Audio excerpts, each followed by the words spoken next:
My name is Ericson, and I'm a photojournalist from Alaska. I got my BA in journalism with an emphasis in photojournalism and multimedia. I'm passionate about making documentaries and giving people a voice.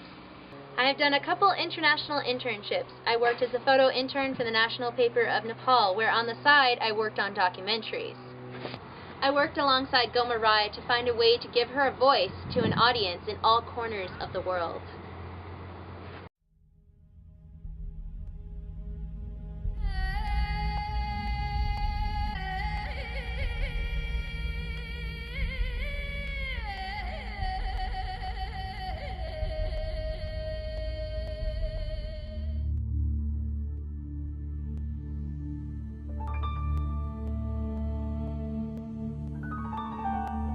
Goma Rai was sold into prostitution in Bombay when she was 13 years old. She was raped and brutalized and endured situations many of us only see in our nightmares. I interned for the second time in Nepal at the local TV station where I reported on education and injustices. While I was there, I made a documentary on child labor. The children, along with their parents, work in brick factories with no safe drinking water, no toilets, no safe shelters, and no health checkups. They live in small temporary huts made from raw bricks.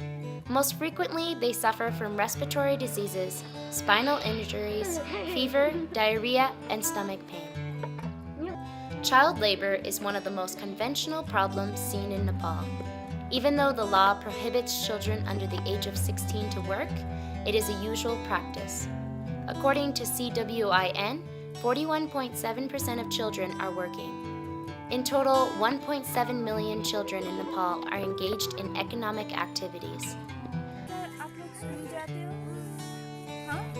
When the young children are asked if they go to school, they joke around giving first yes and then no answers.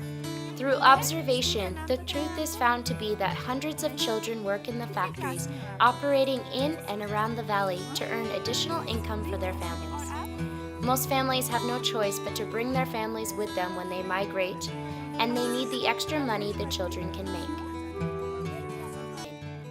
The NGO Child Development Project is one of the few organizations that has introduced daycare centers and educational learning centers for children less than 14 years of age, but still it is unknown to many workers. Stop child labor. Every child deserves education, a light of hope to guide their future. Although I am young, my experience has taken me to 44 countries around the world where I have learned as much as I could about other people's cultures and tried to give them a voice in media.